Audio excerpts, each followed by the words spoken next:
The next talk will be given by Steve from Southampton.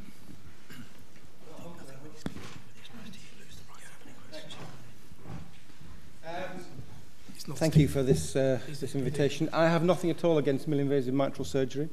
I think we should be doing it in this country. I think perhaps 1, 2, 3, perhaps 4 should be doing it. I do, however, think that the disadvantages of median stenotomy are vastly overplayed. You know, you can play golf at 3 weeks or you can play golf at 3 months. I mean, you know, we're talking about a lifetime operation here. The time difference really is not that important. And actually, I'd slightly worry about the new technologies that have to be used and the new techniques that have to be used to make a mitral valve repair look like a mitral valve repair that obeys the Carpentier principles. Okay, anyway, here we go. So the ethos of minimally invasive mitral surgery is great. Smaller, more cosmetic scar, less post-operative pain, quicker recovery. I'm sold. So why aren't we all doing it? Well, I'm going to focus actually on the Fred Moore paper that 2 of the previous speakers have touched on. The problem is the learning curve. Where's my pointer? Is this whole thing the pointer? No? Do we have a pointer? No. Ah, got it, yeah. Now Hugo says, this is one of his other quotes, minimally invasive surgery transfers the pain from the patient to the surgeon, which you know, is a very neat idea, isn't it? But what I want you to do when you're on an A380 coming back from Australia, go onto the flight deck and just, you know, want your pilot to be uncomfortable. Want him to sweat as he lands that plane.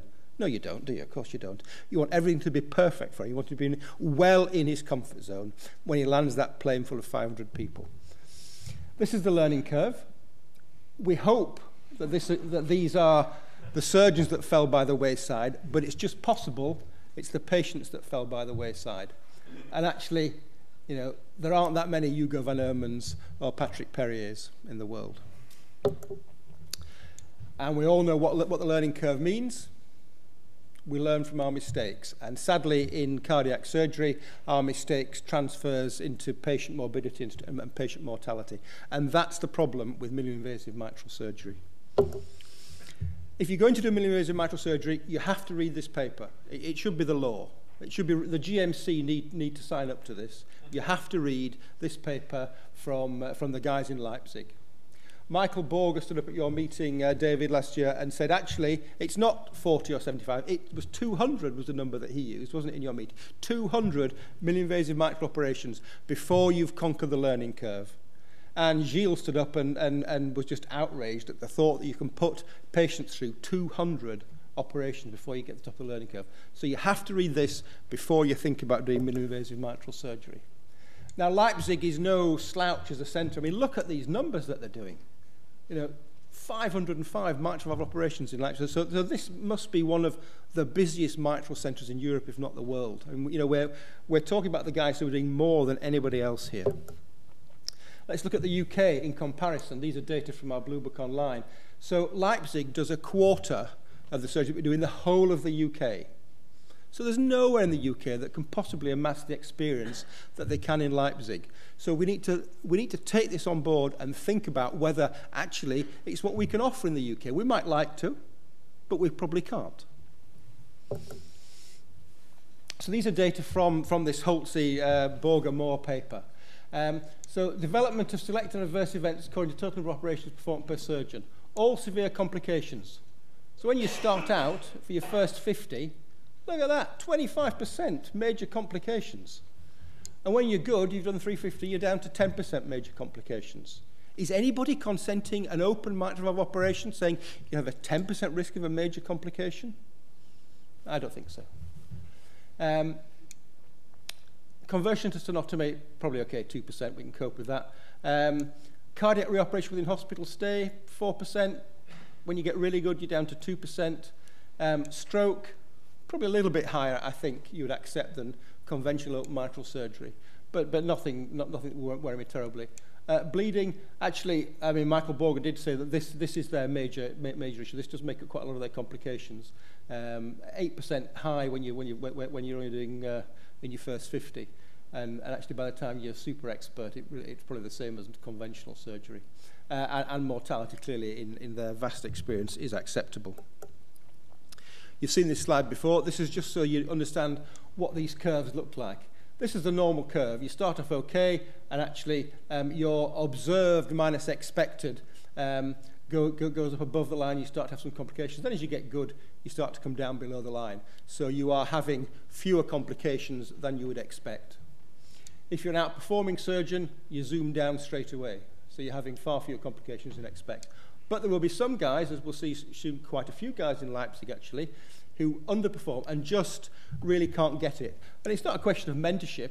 At 150 cases, you know, why are we still doing minimally invasive mitral surgery if after 150 cases our complication rate is going up there?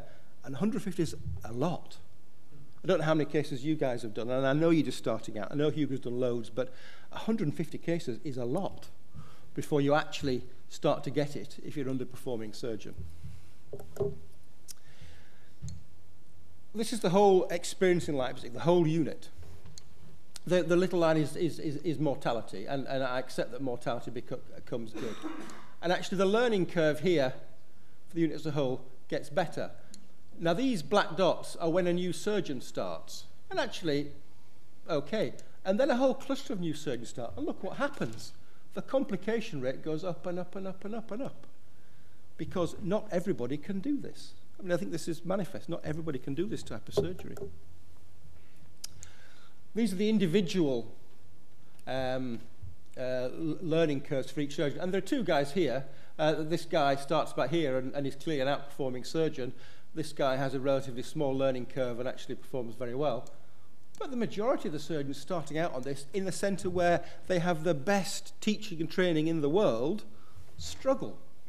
Their complication rates are higher than expected.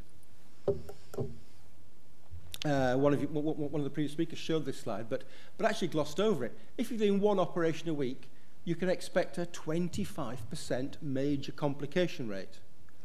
And when you're doing 7 operations a week, and I bet there's nobody in the UK doing 7 operations a week through mini stenotomy, you can expect a major complication rate of about 12%. I mean, this is big business. You know, this is difficult. So there are some caveats to this Leipzig study. Bleeding was the commonest complication, and if you this is with bleeding. If you exclude bleeding, the learning curve post-op bleeding, the learning curve is not so bad. But in order to do all this data, they excluded any data from surgeons who'd done less than 20 mini-mitrals. Now, I bet when you're on your learning curve for mini-mitrals, you've done 20, and think, actually, I'm getting this now. Well, it's been that their data has been excluded, and it's not been excluded, you know, it's been excluded for a reason, hasn't it? So I really think we need to think long and hard about the learning curve in minimally invasive mitral surgery before we embark upon it. This is a sad look at mitral training in the UK. Now, we need to think whether or not actually it's really what we should be taking on board in the UK, because are we training our trainees to do mitral valve surgery? When I became chairman of the SSC in 2010, I had a snapshot of the 40-odd previous CCT applicants, and I just looked through their operative logbooks just to see what they'd done. And yes, some of them want to be thoracic surgeons, etc. But if you look at the people who've done significant numbers of mitral operations, 1, 2, 3, 4 and a bit. So actually, in the UK, there aren't the centres with the volume and the training record to put forward people to do minimally invasive mitral surgery. So if we are going to do it, it really should be only in a very, very few centres. So, conclusions. These are Leipzig conclusions. A true learning curve exists for minimally invasive surgery of the mitral valve. Absolutely it does. The number of operations required to overcome the learning curve is substantial. 200, Michael Borger said. And marked variation exists for individual surgeons. There are some guys who just aren't going to get this. And yes, this information will be very helpful for things like maintenance of competence, etc. And my conclusions, and I think these are the same as Paul's. So training needs to be absolutely systematic and structured. Starts in the lab, then goes to an experienced centre, and then you have the expert proctor at home at your centre. And probably not for your first 2 or 3 cases, but for many, many more. Team development is clearly vital. Trusts need to understand what's required in terms of education and in terms of time they need to set aside for people to do this properly. You're not going to crack through your first few mitral valves in the morning, are you? And my final word, we're learning about this in the UK now post-Francis, the duty of candour. And David, you hinted at this, but what do you tell your patients when you're in that learning curve, which we now know is substantial? Thank you.